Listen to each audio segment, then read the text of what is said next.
Dear student, in the last lecture we have seen balanced and unbalanced force and the definition of force. Today we will see the next quantity, that is inertia. We have seen that an object changes its state of motion due to force. आपण पाहिलंय की असणारे जे काही बल जे आहे तर त्या बलामुळे काय होतं नसते, वस्तू जी आहे तर त्या वस्तूची असणारी जी काही स्थिती जी आहे तर ती स्थिती त्या ठिकाणी बदलताना दिसते. In the absence of a force, object exhibit a tendency to remain in the existing state of the motion. बलाशिवाय वस्तूची असणारी जी काही गतीच्या ज्या स्थितीमध्ये आहे तर त्या स्थितीमध्ये काय होतं नसते, राहण्याची असणारी जी काही प्रवृत्ती जी आहे तर ती प्रवृत्ती आपल्याला त्या ठिकाणी पाहिजे. आणि यालाच त्या ठिकाणी आपण काय म्हणणार आहे, let us see the following example. आणि त्याची असणारी जी काही उदाहरणं जी आहेत तर ती उदाहरणं आपल्याला त्या ठिकाणी पाहिजे. यासाठी काही ॲक्टिव्हिटी जी आहे तर ते ॲक्टिव्हिटी तुम्ही त्या ठिकाणी घरी करून पहा. काय सांगितले, take a post card and keep it on a glass. Keep a 5 rupee coin on it. तर काय करायचं आहे, एक काचेचा त्या ठिकाणी पेला घ्यायचा आहे तर त्याच्यावर त्या ठिकाणी पोस्टकार्ड त्या ठिकाणी ठेवायचं आहे आणि त्या पोस्टकार्डवर काय करायचं आहे, 5 रुपयाचं असणारं जे काही नाणं जे आहे तर ते नाणं त्या ठिकाणी ठेवायचे. Now skilfully push the card. त्याच्यानंतर काय सांगतात, आता असणारं जे काही पोस्टकार्ड जे आहे तर त्या पोस्टकार्डला काय करायचं आहे, सर्वसाधारणपणे जोरात अशा प्रकारची असणारी जी काही टिचकी जी आहे तर ती टिचकी त्या ठिकाणी मारायची. द कॉइन स्ट्रेट आवे fall in the glass. Have you ever done this. तर काय करता आपण ते असणारे जे काही पोस्टकार्ड जे आहे तर त्या पोस्टकार्डला जर त्या ठिकाणी जोरात अशा प्रकारची टिचकी जर मारली तर ते नाणं जे आहे तर ते नाणं काय होतं नसतं, सरळ त्या ठिकाणी पेल्यामध्ये त्या ठिकाणी पडतं. हे तुम्ही पाहिलं आहेत का? नसेल तर प्रत्यक्ष असणारा जो काही प्रयोग जो आहे तर तो प्रयोग किंवा ॲक्टिव्हिटी त्या ठिकाणी तुम्ही करून पहा तर तुमच्या असं लक्षात येईल. तर त्या ठिकाणी ते असणारं जे काही पोस्टकार्ड जे आहे तर त्या पोस्टकार्डला जर तुम्ही त्या ठिकाणी टिचकी जर मारली तर त्या पोस्टकार्डवर असणारं जे काही नाणं जे आहे तर ते नाणं काय होतं नसतं, सरळ त्या ठिकाणी पेल्यामध्ये त्या ठिकाणी पडताना दिसतं. Second activity, hang A half A kg mass from A stand with a string 1. या ठिकाणी एक लोखंडी असणारा जो काही स्टँड जो आहे तर त्या स्टँडला काय करायचं, दोरा जो आहे तर तो दोरा जो आहे तर तो दोरा त्या ठिकाणी म्हणजे सर्वसाधारणपणे एक लोखंडी स्टँड जे आहे तर त्या लोखंडी स्टँडला काय करायचं आहे, दोरा त्या ठिकाणी म्हणजे सर्वसाधारणपणे बांधायचं आहे आणि त्याला त्या ठिकाणी अर्धा किलोग्रॅमचं असणारं जे काही वजन जे आहे वस्तुमान जे आहे तर ते वस्तुमान काय करायचं तर त्याला त्या ठिकाणी लटकवायचं आहे. Tie another string to the mass and keep it hanging. त्याच्यानंतर दुसऱ्या वस्तुमानाला दुसरा दोरा त्या ठिकाणी बांधून काय करायचं आहे, लटकवत त्या ठिकाणी ठेवायचं आहे.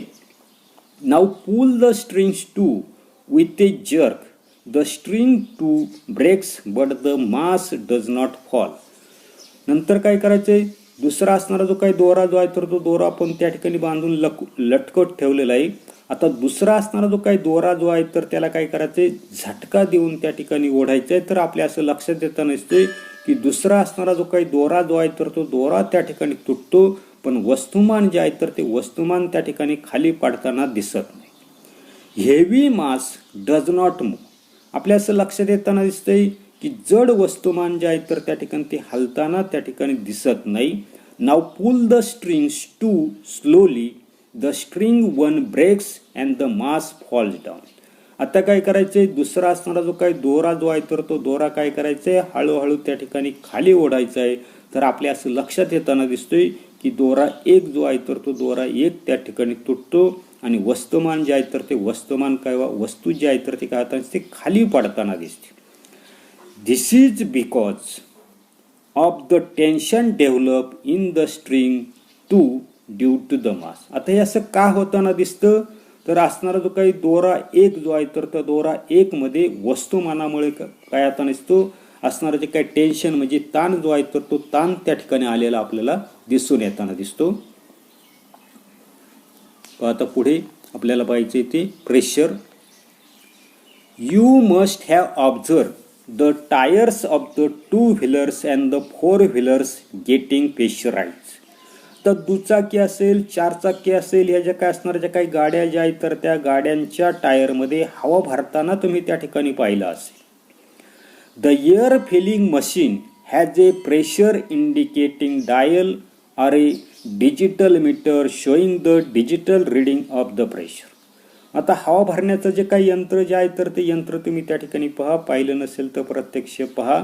तर ते हवा भरण्याचं जे काही यंत्र जे आहे तर त्या यंत्रावर दाब दर्शवणारी तबकडी त्या ठिकाणी असते किंवा डिजिटल अशा प्रकारचं मीटरवर त्या ठिकाणी दाबाचे आकडे जे आहे तर ते आकडे त्या ठिकाणी दिसतात. मग अशा प्रकारचं असणारे जे काही यंत्र जे आहे तर त्या यंत्राने काय केलं तर विशिष्ट अशा प्रकारचं असणारे जे काही मूल्य जे आहेत तर त्या मूल्यापर्यंत टायरमधील जो काही दाब जो आहे तर तो दाब त्या ठिकाणी वाढवला जातो. पहा, the machine fills the pressure to a certain value. You are aware that a force has to be applied for filling the air in the bicycle tyre with a hand pump. आपल्या लक्षात येतं नसतं की सर्वसाधारणपणे ते असणारे जे काही मशीन जे आहे तर त्या मशीनच्या साहाय्याने काय करू शकतो आपण. 2 व्हीलर असेल, 4 व्हीलर असेल तर याच्यामध्ये एक विशिष्ट असणारे जे काही मूल्य जे आहेत किमतीपर्यंत काय करता दिसतोय. टायर जो आहे तर त्या टायरमध्ये आपण त्या ठिकाणी दाब भरताना दिसतो. पुढचा टायर, मागचा टायर याच्यामध्ये विशिष्ट अशा प्रकारच्या मूल्यापर्यंतच काय करावं लागतं तर त्या ठिकाणी हवा जी आहे तर ती हवा त्या ठिकाणी भरताना दिसतो. या दुसरं आपल्याला सांगितलंय की सायकलचा असणारा जो काही टायर जो आहे तर त्या टायरमध्ये आपण त्या ठिकाणी असणारा जो काही हँडपंप जो आहे हाताने हवा मारण्याचा जो काही पंप जो आहे तर त्या पंपाच्या साहाय्याने त्या ठिकाणी हवा भरताना आपल्याला त्या ठिकाणी बल जे आहे तर ते बल लावताना तुम्ही त्या ठिकाणी पाहिलं असेल किंवा प्रत्यक्ष त्या ठिकाणी सायकलमध्ये हवा तुम्ही त्या ठिकाणी स्वतः भरलेली असेल. By applying force air pressure is increase and the air is pushed into the tyre are force and pressure related. आणि म्हणून या ठिकाणी पहा काय सांगितलं आपल्याला की बल लावल्यानंतर काय होतं असतं हवेचा दाब वाढवून ती काय केलं ते टायरमध्ये त्या ठिकाणी भरली जाते. याच्यावरून आपल्याला बल आणि दाब याच्यामध्ये काही संबंध आहे का हे आपल्याला काय करायचं तर त्या ठिकाणी शोधून काढायचे. पहा, तिसरी ॲक्टिव्हिटी आपल्याला दिलेली की take some sharp pointed nails and push them into a wooden blank by hammering on their heads. तर या ठिकाणी काय सांगितलं पहा, काही टोकदार अशा प्रकारचे असणारे जे काही खिळे जे आहेत तर ते खिळे त्या ठिकाणी घेऊन हातोडीच्या साह्यानं एका लाकडी फळी जी आहे तर त्या लाकडी फळीवर काय सांगितलं आपल्याला ठोकायला त्या ठिकाणी सांगितलेले आहेत. पुढे, now take a nail and hold it with his head on the plank and hammer it down from the pointed end. कृती नीट लक्षात ठेवा काय काय करायला सांगितले की त्यातलाच एखादा खिळा जो आहे तर तो खिळा त्या ठिकाणी घ्यायचा आहे आणि तो खिळ्याच्या डोक्याच्या बाजून काय करायचंय फळीवर ठेवून टोकाच्या बाजूनं हातोडीने ठोकण्याचा प्रयत्न त्या ठिकाणी करायचा. पण नीट ऐका काय सांगितलं या ठिकाणी ॲक्टिव्हिटीमध्ये. तर त्याच्यामध्ये असणारा जो काही खिळा जो आहे तर तो खिळा डोक्याच्या बाजूनं. तर डोकं आणि पाहता या ठिकाणी सर्वसाधारणपणे ते आपल्याला कळायला पाहिजे की नेमकं डोकं कशाला म्हणायचं, काय कशाला म्हणायचं. उदाहरणार्थ अशा पद्धतीचा असणारा जो काही खिळा जो आहे तर त्या खिळ्याचा आपल्याला विचार करायचा आहे. तर हे त्या ठिकाणी त्याचं काय असणार आहे डोकं जे आहे तर ते डोकं त्या ठिकाणी असणार येते. अशा पद्धतीनं पाहता म्हणजे सर्वसाधारण काय सांगितलं आपल्याला की असणारा जो काही खिळा जो आहे तर तो खिळा घ्यायचा आहे आणि डोक्याच्या बाजूने फळीवर ठेवायचं. या बाजूने नाही तर काय सांगितलंय जे काही डोके जे आहे तर त्या डोक्याच्या बाजूने काय करायचं आहे फळीवर त्या ठिकाणी ठेवायचं आहे. आणि काय करायला सांगितले हातोड्याच्या साह्याने काय करायला सांगितलं आपल्याला ठोकायला त्या ठिकाणी काय करायला सांगितले. आता काय होताना दिसतंय. Now take the nail and hold it with its head on the plank and hammer it down from the pointed end. जे असा लक्षात घ्यायचं आहे की फळी जी आहे तर त्या फळीच्या बाजूने या ठिकाणी हेड ठेवायचे आणि त्याचं असणारं जे काही पॉइंटेड एंड जे आहे तर त्या पॉइंटेड एंडच्या साहाय्याने हॅमर जे आहे तर त्या हॅमरच्या साहाय्याने त्या ठिकाणी ठोकण्याचा काय करायचा आहे प्रयत्न त्या ठिकाणी करायचा आहे. आता काय होताना दिसते पुढे.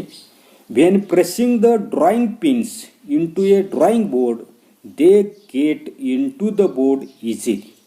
तर आपल्या लक्षात येताना दिसतंय की सर्वसाधारणपणे काय होतं दिसतंय की अशा पद्धतीनं आपल्या लक्षात घेताना दिसतंय की डोक्याच्या बाजूनं जो आपला जो काही खिळा जो आहे तो खिळा काय करताना दिसतो, टोकाच्या बाजूने फळीमध्ये त्या ठिकाणी घुसताना दिसतो. परंतु डोक्याच्या बाजूने जर आपण त्या ठिकाणी जर ठोकण्याचा जर प्रयत्न जर केला तर तो असताना जो काही खिळा जो आहे तर तो खिळा मात्र त्या ठिकाणी काय होताना दिसते, फळीमध्ये त्या ठिकाणी घुसत नाही. आता पुढे ड्रॉइंग बोर्ड जो आहे तर त्या ड्रॉइंग बोर्डच्या बाबतीमध्ये काय सांगितले, when the pressing the drawing pins into a drawing board they get into the boards easily. जी ड्रॉइंग बोर्डवर आपल्याला जर पिना ज्या आहेत तर त्या पिना जर त्या ठिकाणी टोचायच्या असतील तर त्या सहज त्या ठिकाणी असणाऱ्या ज्या काही पिना ज्या आहेत तर त्या पिना त्या ड्रॉइंग बोर्डमध्ये त्या ठिकाणी टोचल्या जातात. Bye applying a force using the thumb one can push the pins into the board. आता काय होतं नसते, टाचणी जी आहे तर ती टाचणी ड्रॉइंग बोर्डवर टोचताना अंगठ्याला त्या ठिकाणी इजा जी आहे तर ती इजा त्या ठिकाणी होण्याची शक्यता असते. काय सांगतोय मी, उलट सांगतोय. On the contrary while pressing the ordinary pins by applying a force using the thumbs one can push the pins into the board. म्हणजे ते असताना ज्या काही पिना ज्या आहेत तर त्या पिनांवर अंगठ्याच्या साहाय्याने आपण बल जरी त्या ठिकाणी जर लावलं तर त्या असताना ज्या काही पिना ज्या आहेत तर त्या पिना त्या ठिकाणी सहज त्या ठिकाणी काय करू शकतात, त्याच्यामध्ये घुसू शकतात. पुढे on the contrary while pressing the ordinary pins into the board on contrary while pressing the ordinary pins with a thumb the thumbs may get hurt.